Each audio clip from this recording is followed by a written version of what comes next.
आलम शाह जैसे ही कमरे में दाखिल हुए, मीरा को उनका इंतज़ार करते हुए पाया। मीरा, तुम अभी तक जाग रही हो क्या? आलम शाह को वो काफ़ी परेशान नज़र आ रही थी। आप दुआ को लेकर कहाँ चले गए थे? दुआ थोड़ी बीमार लग रही थी तो डॉक्टर को दिखाना था, इसलिए चेकअप के लिए गया था। आलम शाह ने दुआ को मीरा के पहलू में लटा दिया। मुझे बताना था कि कहाँ जा रहे हैं। पता है मैं कितनी डर गई थी। वो तकरीबन भड़क ही उठी। हाँ, ये तो मेरी गलती है जिसके लिए मैं माजरत ख्वाह हूँ। अब खुश हैं? आलम शाह ने मसनूई कान पकड़कर माफ़ी मांगी। प्लीज़ आइंदा जहाँ भी जाइएगा सबसे पहले मुझे बताइएगा। आप नहीं जानते कि हमारी ज़रा सी लापरवाही हमें कितना नुकसान पहुँचा सकती है। दुआ को आलम शाह से लेकर वो कमरे की तरफ चली गई। ये मीरा बिना पता नहीं आजकल क्या सोच रही है।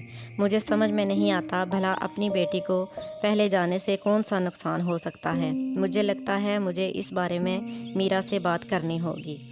उन्हें अपना गला खुश्क महसूस हुआ। वो फ्रिज की तरफ गए, एक बोतल ठंडे पानी की निकाली, लेकिन कुछ सोचकर दोबारा बोतल वापस फ्रिज में रख दी और घर से बाहर चले गए। घर पहुंचते ही बेला ने अजलान को बेड पर लटा दिया। नीली और काली उसके सामने खड़ी थी। तुम्हारी हिम्मत कैसे हुई हमें अपनी बीवियां कहने की? बेला तो उस पर भटकने के लिए तैयार खड़ी थी। जैसे ही घर पहुंची, तीरों नश्तर लेकर हमलावर हो गई। देखो, अगर मैं वहाँ ऐसा ना कहता तो हम लोग पकड़े जाते। उन लोगों को शक हो जाता कि हम इंसान नहीं हैं। काली ने मुख्तसर सा समझाया। तो तुम ये भी तो कह सकते थे कि हम तुम्हारी बहनें हैं। तुमने हमें अपनी बीवियां क्यों कहा? बेला की सुई वही पर अटकी थी। तुम्हें इस बात की फ़िक्र है, इस बात की नहीं कि शहज़ादे की हिफाजत हमारी ज़िम्मेदारी है। अगर इन्हें कुछ हो गया तो किसी काम के नहीं हैं हम। तुम ये सोचो कि इन दोनों बच्चों में से शहज़ादा कौन सा है। वैसे तो दोनों बच्चे हैं बहुत प्यारे, लेकिन हमें पहले तलाश करना होगा कि शहज़ादा कौन है। नीली कब से टिकटिकी बांधे दोनों बच्चों को देख रही थी, लेकिन अभी तक अंदाज़ा लगाने से कासर थी कि इन दोनों में से शहज़ादा कौन सा है। देखो, तुम्हारी बहन कितनी समझदार है, उसे मेरी बात जल्दी से समझ में आ गई। और एक तुम हो। खैर छोड़ो इस बात को। बताओ क्या खाओगी? आज का खाना मैं बनाऊंगा। मुझे कुछ भी नहीं खाना, उसने मुंह बसूरा। क्यों नहीं खाना?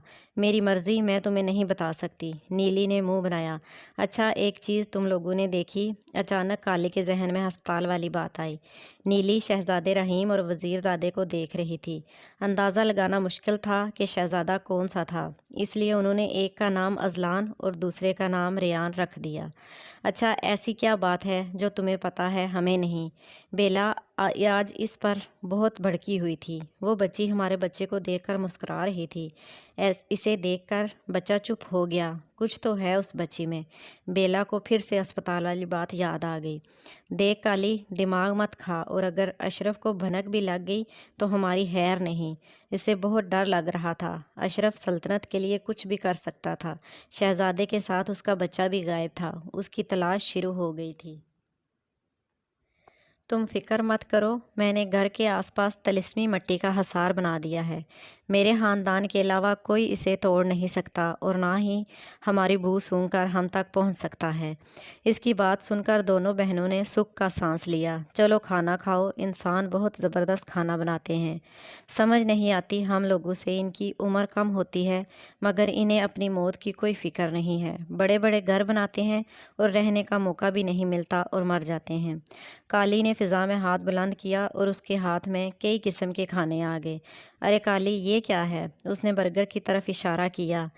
ये है देवबंद। बेला ने नासमझी से उसे देखा। देखो, जैसे हम देव चीज़ को लपेट कर खाते हैं वैसे ही ये भी है। तो बन गया ना देवबंद। उसने अपनी बात पर खुद को दाद दी। अरे वाह, ये इंसान भी खून पीते हैं। उसने अनार का शरबत वाला गिलास उठाया और मुंह को लगाया। अरे वाह, ये मोहा तो बहुत मीठा है। अच्छा, अब समझ आई, ये मोहा इंसान मीठा खून पीते हैं, तभी इतने खूबसूरत होते हैं। एक हम चड़ेलों को बद जायका खून पीना पड़ता है। वो दोनों हाथों के साथ साथ खाना भी खा रही थी। काली, अब से हमारे लिए रोज़ ये खून लाना। वो खून बहुत बद जायका होता है। काली ने हाँ में सर हिलाया और फिर से खाना खाने लगे। काली दुनिया में आज महफिल लगी थी। پرستان اور کوکاف پر قبضہ کرنے کے لیے وہ نئے نئے طریقے ڈھونڈ رہے تھے۔ ان شیطانوں کا بادشاہ بہت زیادہ طاقتور تھا، لیکن جب کوکاف کے لوگ اور قبرستان کے لوگ آپس میں مل جاتے تھے تو یہ شیطانی طاقتیں ان سے کمزور ہو جاتے تھے، جس کی وجہ سے وہ کوکاف پر قبضہ نہیں کر سکتے تھے۔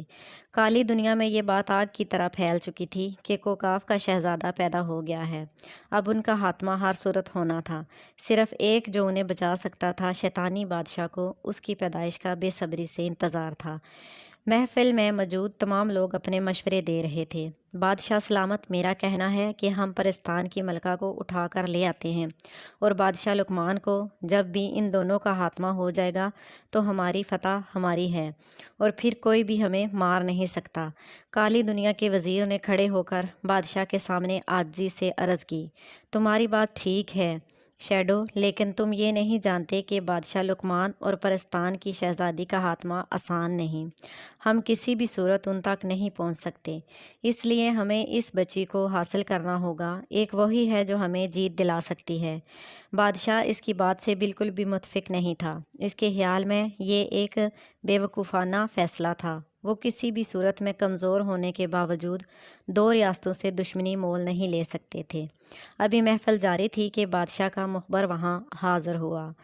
بولو راکا، کیا خبر ہے؟ وہ بادشاہ کا سب سے اہم مخبر تھا۔ اس کی لائی ہوئی خبر کبھی بھی جھوٹی نہیں ہوتی تھی۔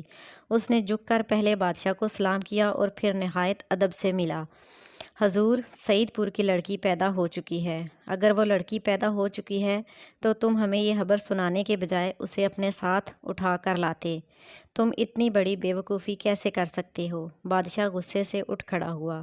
حضور، آپ جانتے ہیں کہ غلام ہاتھ نہیں لگا سکتا، ورنہ اس کی طاقتوں سے میں بھسم ہو جاتا۔ صرف آپ ہی اسے اٹھا سکتے ہیں۔ اسے اپنی جان جاتی محسوس ہو رہی تھی۔ جاؤ، اس سے پہلے کہ بادشاہ لقمان اس بچی کو اٹھا لیں، مجھے وہ بچی یہاں چاہیے۔ اس کا خون ہمیں فتح دلائے گا۔ جاؤ اور خالی ہاتھ واپس مت آنا۔ بادشاہ کا حکم ملتے ہی وہاں موجود تمام لوگ غائب ہو گئے۔ یہ پہلوٹی کا بچہ ہمارے لیے بہت اہم ہوتا ہے، کسی اور کے لیے ہو یا نہ ہو۔ اب ہوگا اصل مقابلہ بادشاہ لقمان۔ اب اس لڑکی کے جوان ہوتے ہی میں اس کا خون پی جاؤں گا، پھر تم مجھے کبھی بھی ہرا نہیں سکتے۔